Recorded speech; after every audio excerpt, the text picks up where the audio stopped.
가덕 신공항 터 조성공사 입찰이 두 차례 유찰돼 난항을 겪던 국토교통부가 공사 기간을 1년 더 연장하기로 했습니다. 지역에서는 개항 시기가 미뤄지는 건 아닌가 우려가 큰 상황입니다. 박재율 지방분권-균형발전 부산시민연대 상임대표 저희 스튜디오에 모셨습니다. 예, 대표님 오랜만에 안녕하십니까. 예. 네. 자, 일단 10조 정도의 아주 큰 규모인데 이미 두 번이 유찰됐습니다. 네. 국토부가 이제 31일 3차 공고를 낼 예정인데 무엇보다 입찰 조건이 이전보다 완화가 됐거든요. 네, 그렇죠. 이게 사업자가 이번에는 좀 쉬이 정해지겠습니까? 어떻게 보십니까? 2차도 사실은 수의 계약을 할 수 있었습니다. 예. 한 개 업체만 입찰을 했습니다만 그런데도 12월 달에 올해 12월 달에 착공에는 지장이 없기 때문에 예. 3차까지 가서 좀 더 경쟁 구도를 만들어서 하겠다는 것이거든요. 예. 그런데 이제 말씀하셨듯이 조건이 완화가 됐죠. 네. 그동안 사실은 1차, 2차 입찰 과정에서 꾸준히 기업이라든지 쪽에서 이게 대단히 유례없는 난공사고 하기 때문에 그 공기 이야기라든지 또 예. 예산 이야기 이런 걸 했었어요. 어. 그래서 이번에 이제 그 화물 터미널 예. 이라든지 그러니까 여객 터미널이죠. 여객 터미널하고 제일 중요한 활주로는 원래 예정된 2029년 말에 그대로 하는데 네. 부대 시설 그러니까 주차장이라든지 호텔이라든지 컨벤션 예. 이런 것을 이제 원래는 2030년인데 31년으로 연기한다는 것이고 예. 예. 그다음에는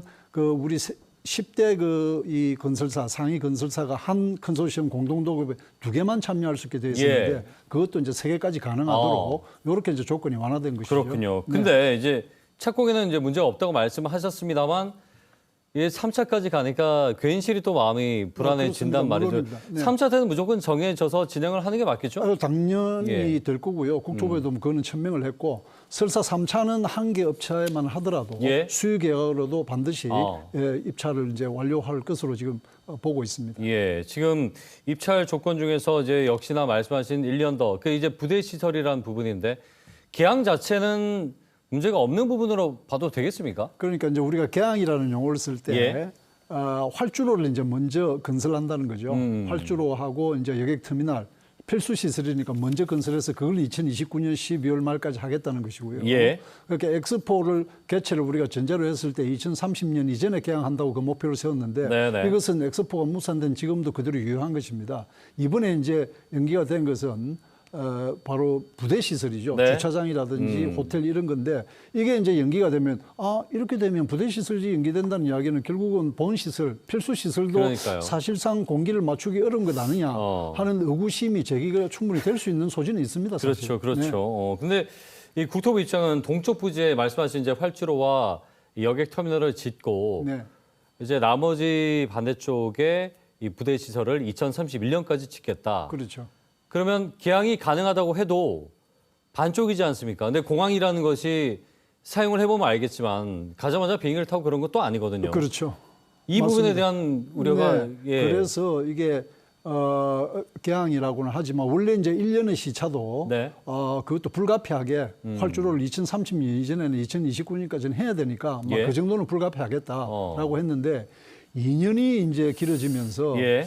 과연 그럼 이게 주차장도 제대로 없고 또 이제 호텔 같은 것도 제대로 없으면 이게 국제 관문공항으로서의 위상과 역할을 그러니까요. 하기도 어렵고 네. 그러다 보면 사실은 지금 뭐 어떻게 보면 선의의 경쟁이라도 할 수 있고 사실 위상과 급이 다르긴 합니다만 지금 대구 경북 신공항이 2030년 개항이잖아요. 네, 네. 그러면 이거 오히려 화물이라든지 이런 부분에 선점 효과를 빼앗겨서 지금 2031년 완전 개항되더라도 예. 그 관문공항에서 위상과 역할에 상당히 지장을 받는 것 아닌가 하는 예. 우려가 존재할 수 있는 거죠. 그렇죠. 그러니까 사실은 공항이라는 것이 국제공항이 개항을 했을 때 이제 컨벤션 효과라는 것도 분명히 있는데 그렇죠. 네. 갔더니 이제 뭐 활주로밖에 안 보인다. 이랬을 경우에 타격이나 접근성이 또 이제 떨어지니까. 홍보라든지 네. 이런 부분에서도 약점이 잡힐 텐데 네, 네. 이걸 2년, 그러니까 결국 29년보다 1년 더 연장해서 최종적으로 이제 31년. 늦춘 뭐 핵심적인 이유가 있습니까? 납득이 될 만한. 결국은 그 기술적인 문제입니다. 예. 이게 이제 전체 4.2km 구간인데요. 예. 그중에 해상 매립이 2.6km거든요. 그러니까 이 세계적으로도 좀 유례가 없습니다. 네. 물론 이제 일본의 인공섬을 매립을 해서 한 나고야 주부공항 같은 경우는 또 있기는 합니다만. 예. 그래서 또 처음 하는 것이고 이렇게 해서 또 사실은 지금 이 공사비에 대한 문제 제기도 좀 있거든요. 네. 네. 그래서 이제 이런 부분들이 불가피하게 된 것인데 결국은 어떻게 하느냐에 달려 있거든요. 집중해서 공사를 하고 이렇게 예, 하면 예. 가능합니다. 네. 좀 전에 말씀드렸던 그 일본 나고야 주부공항 5년이 채 안 걸렸어요. 다 짓는 데까지요? 네. 완전히 인공섬이거든요. 오, 예. 그래서 이게 지금 현재 지금 재정 금액이 13조 한 5천억 됩니다. 예. 그 중에 이제 활주로 부지 조성공사가 10조 한 5,300억이거든요. 거의 대부분. 그럼 이렇게 공사를 하다 보면 또 이게 비용이 증가할 수도 있거든요. 이런 부분들까지 미리 준비해서 충분하게 이 재정이 투입될 수 있는 예. 이런 과정을 밟아서 인력이나 장비나 이런 부분들이 집중이 된다면 사실상은 30년에 네. 완전 개항도 가능하리라고 보거든요. 예, 그런 예. 노력을 지금 해야 된다고 봅니다. 알겠습니다. 그러니까 사실은 그 공항이란 것이 워낙 큰 사업이다 보니까 네. 가장 안정적이고 보수적으로 접근하는 게 맞긴 합니다. 뭐 안전성은 그렇죠. 고려를 해야죠. 그래서 그렇다고 이제 또 너무 늘어지면 안 되니까. 네. 만약에 엑스포가 유치가 됐다. 그러면 2029년 개항을 이 국토부가 아니라 뭐 전 국가 차원에서 그냥 두지 않았을 것 같거든요. 그러니까요. 그러니까 좀 국토부가 네. 좀 더 확실한 좀 선언적인 어떤 모습이 좀 보여야 되지 않을까 싶어요. 네, 가덕 신공항 사실은 어떻게 보면 주무부서가 국토부지만 이 대통령부터 나서서 사실은 그 남부권 네. 전체를 커버해서 수도권 초집중을 극복하고 국가 경쟁력을 강화시키는 그런 핵심 인프라 시설을 했던 거 아닙니까? 예. 그렇기 때문에 지금 또 글로벌 허브 도시 특별법도 추진하고 있고 그렇죠. 글로벌 허브 도시를 국가 차원에서 하고 있는 거잖아요. 그 핵심이 그 공항입니다. 네. 그런 의미에서 보면 이걸 국토부가 그냥 기술적 요인, 실무적 요인 이렇게 해서 접근할 것이 아니라 엑스포가 를 한다는 전제로 추진했던 것과 똑같은 자세와 또 여러 가지 실무적인 노력을 같이 기울여야 된다는 점을 예. 우리가 부산 시민들이 이번에 반드시 좀 짚어야 될 것 같습니다.